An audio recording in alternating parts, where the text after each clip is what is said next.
Madame, monsieur, bonsoir, bienvenue sur ATV pour votre rendez-vous quotidien avec l'actualité. Joël Domergue est le nouveau maire du François. Il a été élu il y a quelques minutes par le conseil municipal réuni cet après-midi. Il prend donc la succession de Samuel Tavernier, disparu le 24 janvier dernier. Nous serons en direct de la mairie. Dans ce journal aussi, nous nous pencherons sur la deuxième journée d'audience du procès en appel de David Calcar. Des zones d'ombre subsistent dans la mort d'un marginal en 2018 dans un squat à Fort-de-France. Le compte-rendu à retrouver dans quelques minutes. Des collégiens dans la peau d'un parlementaire. Des élèves du collège des Trois-Îlets ont rédigé une proposition de loi ces derniers mois. Ils l'ont présentée ce matin au député Jean-Philippe Nilor, l'occasion d'échanges très enrichissants, vous le verrez. Près de 2 semaines après le décès de Samuel Tavernier, le conseil municipal du François était réuni cet après-midi. Objectif, élire un nouveau maire pour la commune. Et c'est Joël Domergue, ancien premier adjoint, qui a été désigné. Vous entendrez les mots du nouveau maire dans quelques instants en direct sur ATV. À la une aussi de l'actualité, le procès en appel de David Calcar se poursuit devant la cour d'assises de Fort-de-France. Pour la première journée d'audience, le médecin légiste ainsi que l'expert balistique ont longuement été entendus à la barre.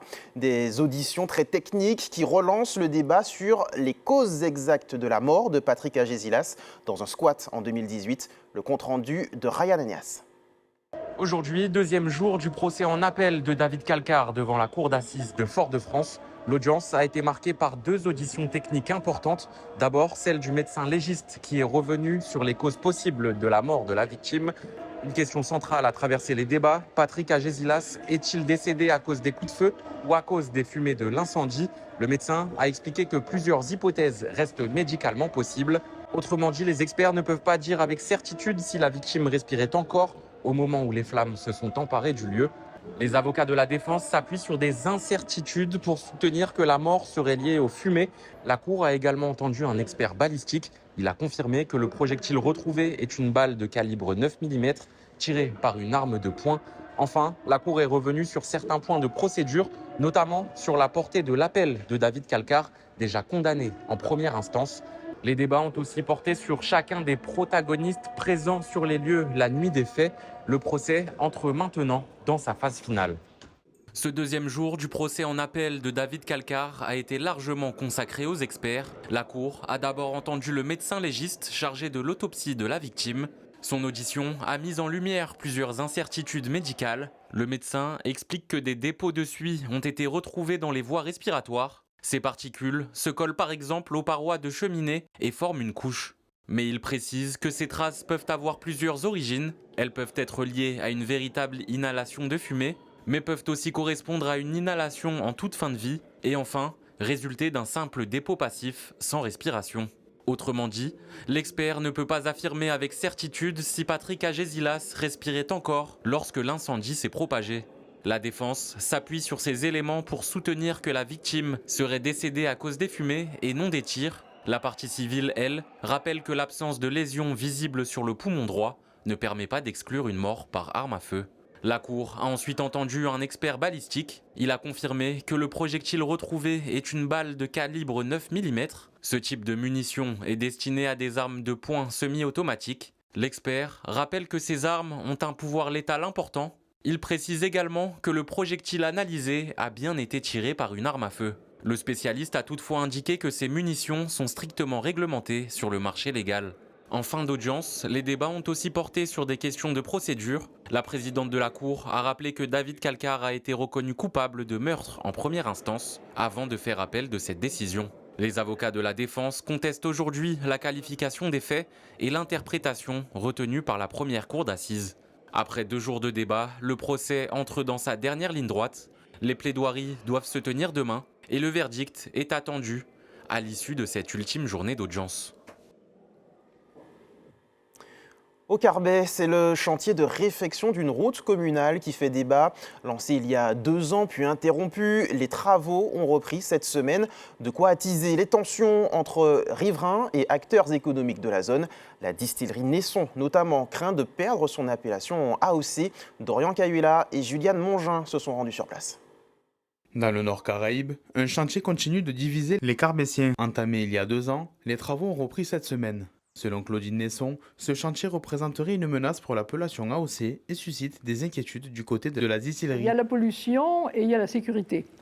La pollution qui risque d'abord de nous faire perdre notre agrément bio. Je rappelle que Nesson a été le premier homme AOC et bio au monde. Une route dans un état très dégradé que la municipalité entreprend aujourd'hui de réhabiliter. Il y a une route élargie, bétonnée, à 2 voies, avec un passage de nombreuses voitures. Tout ça n'est pas compatible. Pour certains riverains, la réfection de cette route apparaît comme une nécessité. Son état actuel est jugé impraticable, notamment pour les personnes âgées et l'intervention des secours. Nous avons des urgences où il y a des ambulances qui doivent venir, ou bien on a des personnes âgées et il y a des ambulances qui doivent venir les chercher, des transporteurs. Quand on entend cette dame dire à la télé qu'elle est impactée, mais est-ce qu'elle est montée voir la population plus haut? Comment nous, on est impacté dans nos vies de tous les jours, qu'on est obligé à chaque fois de changer nos véhicules, on a des casses sous nos véhicules. Donc là, non, ces travaux-là, au contraire, ça nous arrange. Si ces travaux sont perçus comme une amélioration par certains habitants, d'autres appellent au dialogue, à l'image de cette riveraine. On ne l'utilisait pas jusque-là parce qu'effectivement, elle était vraiment trop dégradée. Ensuite, pour les questions de propriété ou de dégradation ou d'empiètement, si effectivement les propriétaires ne sont pas contactés ou ne sont pas consultés avant que des travaux soient réalisés sur leur terrain, franchement, ça pose question. Contactée dans la journée, la municipalité n'a pas répondu à nos sollicitations d'interview, invoquant la période de réserve électorale. Je vous le disais en titre, nos collégiens ont pu se glisser dans la peau d'un parlementaire. Alors que l'opération nationale du Parlement des enfants se tient partout en France, chez nous, 3 collèges ont été sélectionnés pour représenter la Martinique. C'est le cas notamment de l'établissement des Trois-Îlets. Ces élèves ont élaboré une proposition de loi et ont pu la présenter à Jean-Philippe Nilor ce matin. Retour sur ces échanges avec Sandrine Claude et Edan Donatien. Ce matin, au collège des Trois-Îlets, c'est face au député Jean-Philippe Nilor que les élèves présentent la proposition de loi qu'ils ont eux-mêmes conçue pour ce cru 2026 du Parlement des enfants. La thématique imposée est bien d'actualité, la protection des mineurs quant à l'utilisation des réseaux sociaux. Et peut exposer les mineurs à des dangers réels. En fait, on essaye de stopper la cyberpédophilie et l'addiction. C'est pour ça qu'on a tenu à faire une loi qui intégrerait l'IA sur toutes les plateformes un peu pour aider les jeunes à combattre ceci. C'est souvent beaucoup les adultes qui gèrent les choses et c'est bien de pouvoir faire parler les enfants pour améliorer ce qui va se passer. Et ici, pas de fiction. Si leur proposition de loi est retenue parmi toutes les académies de France, elle sera présentée à l'Assemblée nationale. Avec son expérience de parlementaire, Jean-Philippe Nilor passe donc en revue article par article la proposition de loi établie. Pourquoi, par exemple, sur l'article 1, vous considérez que les plateformes des réseaux sociaux doivent obligatoirement intégrer une intelligence artificielle protectrice? Grâce à lui, on a pu dire des choses si on était pour ou contre, ou dans ce sens-là que sinon, on aurait fait des choses mais moins améliorées. J'ai découvert plein de choses que je ne savais pas. Ça m'a beaucoup intéressée. La distinction d'une possible sélection fait déjà rêver plus d'un. Ça me ferait très chaud au cœur de me dire que ma voix a compté. La possibilité de donner notre avis, de voter sur un texte.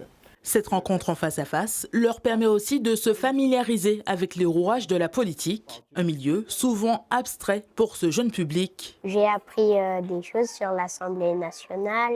C'est donner un certain sens des responsabilités et je pense aussi que c'est leur permettre de comprendre le fonctionnement. Comme on l'a dit au début, c'est vrai que ces questions de politique, de loi sont vraiment très abstraites. Et là, ça concrétise en fait les choses. Ça permet de comprendre le rôle du député, le rôle de l'Assemblée, enfin de toutes les institutions de manière générale. Et puis d'y participer, c'est se mettre un petit peu dans la peau. Je trouve qu'ils ont bien réfléchi, qu'ils ont bien travaillé, ils ont bien formulé et ils se sont bien adaptés parce que comme la loi est sortie, il y a des aspects qui sont déjà actés. Ils ont cherché à innover, ils ont joué le jeu. du débat parlementaire. Moi, j'ai trouvé ça passionnant. Je dis c'est ce que j'aime faire parce que c'est un travail de formation, mais c'est un travail de transmission aussi, de valeurs, de manière de faire les choses. La proposition de loi sera soumise le 2 mars prochain au Parlement des enfants. De jeunes élèves qui espèrent bien parvenir au dernier carré, un moyen pour eux de poser les bases de leur propre avenir. Imaginez un lieu qui regrouperait toutes les ressources nécessaires à l'accompagnement des futurs et nouveaux parents. Eh bien, cette structure existe depuis peu à Fort-de-France. La maison des 1000 premiers jours a été inaugurée au mois de décembre 2025.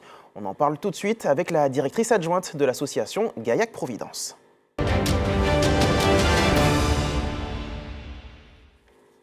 Marielle Zidé, bonsoir.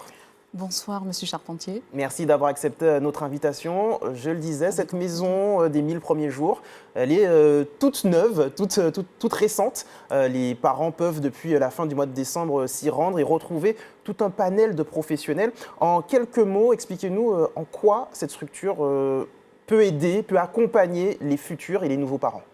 Alors, effectivement, c'est donc la première maison des 1000 premiers jours située à Fort-de-France, qui est créée en Martinique. Et donc, c'est une maison qui va donc accompagner tous les parents qui seront donc amenés à venir dans cette structure. C'est une période, enfin, qui couvre une période allant des enfants, des 2 ans, des 0 jusqu'à 2 ans. Oui, jusqu'à 2 ans de l'enfant. Et depuis la grossesse. Et depuis la grossesse, c'est ça.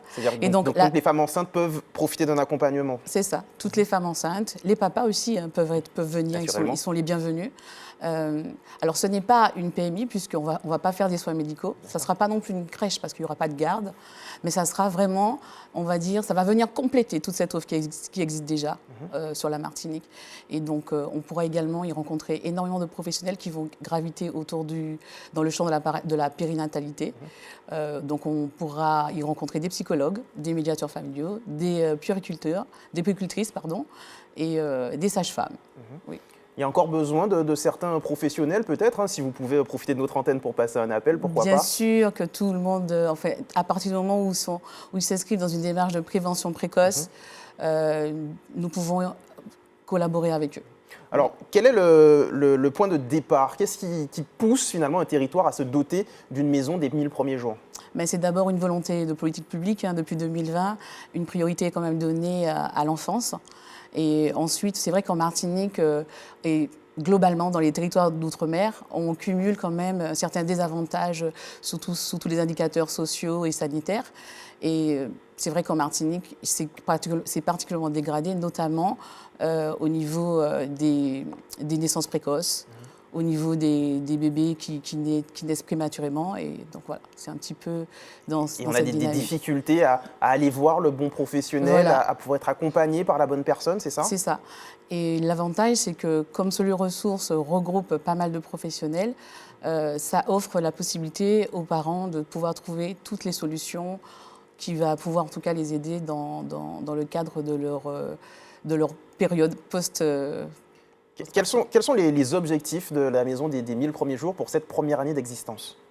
Alors, dans un premier temps, c'est vrai qu'on va surtout déployer notre activité autour d'ateliers thématiques. Donc, on va essayer de couvrir des thèmes notamment comme l'allaitement, comme par exemple, on aura un atelier justement demain qui est pratiquement complet sur l'allaitement. On va aborder des thématiques qui vont concerner l'alimentation du bébé, comment préparer un repas qui va sensiblement prendre en compte tout ce qui est chlordécone, enfin la prévention par rapport au chlordécone, la nourriture saine, l'alimentation saine, etc. Donc, vous avez parlé de cet atelier allaitement demain. Oui. Comment faire pour s'inscrire s'il reste encore quelques places peut-être? Alors malheureusement, il est complet, mais d'autres ateliers seront quand même reprogrammés puisqu'on va quand même recycler un certain contenu qu'on pourra réutiliser. Et comment suivre justement l'actualité de la maison des 1000 premiers jours? Vous pouvez nous retrouver sur les réseaux sociaux. Donc nous sommes sur Instagram, Maison des 1000 premiers jours 972. Donc la maison Monique Pompé, c'est son nom. Oui, Maison Monique Pompé. Qui se trouve donc à Baie-des-Tourelles, à Fort-de-France. C'était aussi un choix particulier? C'était un choix particulier parce que je pense que nous sommes réellement à notre place. C'est quand même un quartier prioritaire de la ville. Et il y a quand même 141 logements, des femmes également qui sont en situation de des familles qui sont en situation de monoparentalité, et avec quand même un bassin où les jeunes aussi sont, on va dire, un petit peu fragilisés. Donc on peut répondre, enfin cette maison des 1000 premiers jours en tout cas, est à sa place pour ça. Et donc un dernier mot très rapidement, cette maison est portée par l'association Gaillac Providence que vous représentez ce soir, mais également d'autres partenaires que je vous laisse citer. Alors tous nos partenaires qui effectivement nous ont accompagnés depuis le début de la maison des 1000 premiers jours, notamment l'ARS, la CAF, la Caisse d'allocation familiale, et également la SMHLM qui nous a énormément soutenus. Et bien sûr les sympathisants. Merci beaucoup, merci C'est moi qui vous Zidi d'avoir remercie au nom accepté de notre toute l'équipe de invitation Gaillac Providence. et de nous avoir présenté donc ce soir la première maison des 1000 premiers jours de Martinique. Merci à vous. Merci. On poursuit avec le projet de coopération Caribsan. Il vise à valoriser le traitement des eaux par le biais de filtres plantés de végétaux. Une délégation caribéenne a fait le déplacement chez nous à l'occasion d'un forum technique. L'idée est que les pays participants, dont Cuba ou encore Sainte-Lucie, installent leur propre station. Les précisions recueillies par Sandrine Claude. We could use it in other parts of the island. Nous pourrions implanter ces stations dans plusieurs endroits de l'île. We've been the Caribsan project to ensure that the water that is being. Ce projet est important afin de nous assurer que l'eau rejetée dans l'environnement est la plus propre que possible, au moins à 90%. La Martinique est un exemple non seulement pour Cuba, mais aussi pour toute la Caraïbe, car nous avons des problématiques en commun. Les stations de filtres plantés végétaux devraient être généralisées. Cette semaine, il s'agissait d'une rencontre technique avec 25-30 ingénieurs des pays Cuba, Dominique et Sainte-Lucie. Et nous avions besoin de nous rencontrer pour pouvoir préparer l'avenir et préparer la mise en construction de 3 stations d'épuration dans chacun de ces pays. Stations basées sur les filtres plantés végétaux. Caribsan, c'est un budget de près de 7 millions d'euros. Nous sommes financés par le guichet Interreg Caraïbes, donc des fonds FEDER Europe, pour 3,7 millions. Et puis nous sommes également soutenus par l'Agence française de développement pour 3 millions. Nous avons déjà signé cette convention. Et enfin, l'Office de l'eau Martinique et Guadeloupe, ensemble, nous finançons le reste. Au quartier Montgérald à Fort-de-France, les habitants avaient rendez-vous avec des professionnels de santé. Dans le cadre de l'action « Je rencontre un médecin au plus près de chez moi », la population a pu profiter de consultations gratuites et recevoir de précieux conseils. Un rendez-vous organisé par la municipalité en partenariat avec l'Union des médecins libéraux de Martinique et le contrat local de santé. Les précisions face à la caméra de Marc Michel. Nous sommes au sein de la cité Montgérald et samedi, nous serons au centre culturel de Corridon. Donc c'est une action qui se fait soit au sein des quartiers, soit dans les centres culturels de la ville ou dans les écoles. Voilà, on sillonne le territoire. Pour l'action avec ma ville, je me fais dépister par un médecin au plus près de chez moi. C'est une action santé de dépistage, prévention des maladies chroniques. Chaque mois, nous allons dans 2 quartiers différents de la ville de Fort-de-France. Informer sur les maladies chroniques. Pour tout ce qui est l'accès aux droits et l'accès aux soins. Donc on va accompagner toutes les personnes qui ont des difficultés pour avoir leur attestation de sécurité sociale par exemple, vérifier la carte vitale, s'il y a un arrêt maladie, s'il y a un problème de carte vitale, s'il y a des problèmes de remboursement, est-ce que leur RIB est bien enregistré. Donc c'est accompagner toutes les personnes sur toutes ces problématiques qu'elles peuvent rencontrer au quotidien qui peut créer du renoncement aux soins. Priorité au direct et retour à l'actualité locale. Je vous le disais en début d'édition, Joël Domergue est le nouveau maire du François. Il a été élu cet après-midi par le conseil municipal de la ville. On retrouve sur place Ryan Anéas et Dorian Cayuela.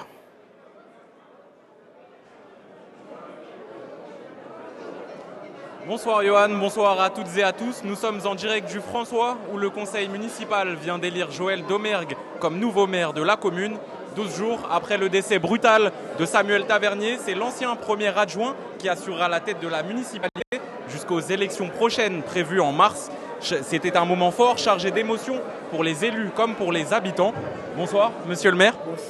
Bonsoir. Dans quel état d'esprit vous êtes ce soir après cette élection au contexte particulier? Et là, on sent qu'on avance, on a déjà procédé à cette première partie Et puis là maintenant, on va travailler donc, pour désigner donc, notre candidat tête de liste pour ces élections de mars 2026. Vous assurez donc la fonction de maire. Ici au François, pendant 1 mois, vous continuerez d'assurer la continuité de la mission de Samuel Tavernier? C'est ça exactement. Donc je suis élu pour cela, pour continuer pour assurer la continuité de cette mission. Et en même temps, pendant ce temps, donc, il va y avoir donc, la partie campagne électorale, la nomination de notre candidat et ensuite la campagne pour les élections de mars 2026. Est-ce qu'il y a des dossiers urgents que vous souhaitez traiter? Les dossiers qui sont en cours, donc on a commencé vraiment à travailler sur notamment donc, la mise aux normes parasismiques des écoles. Il faut qu'on avance. On est actuellement également en révision du plan local d'urbanisme. On le fait avec un bureau d'études. Il faut qu'on avance également. Donc tous nos chantiers qui sont en cours avec les subventions à suivre, etc. Il faut qu'on continue à travailler sur tout cela. Est-ce que vous avez un message à faire passer aux franciscains ce soir? Donc le message, c'est déjà de leur dire donc, merci pour tout l'encouragement qu'ils nous offrent suite à ce brutal choc qu'on a subi. Donc là, on se remet progressivement.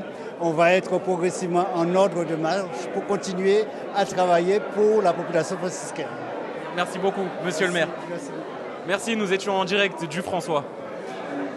Ryan Anéas et Dorian Cahuilla, ils vous l'ont dit en direct du François pour l'élection de Joël Domergue à la tête de la mairie. Comme chaque soir, on regarde ensemble le calendrier de l'EFS. Demain, vous pourrez donner votre sang sur le parking de la gare routière du Vauclin de 8h à 13h. Autre possibilité, la Maison du Don, immeuble Le Fils, quartier Dillon à Fort-de-France, de 10h30 à 17h.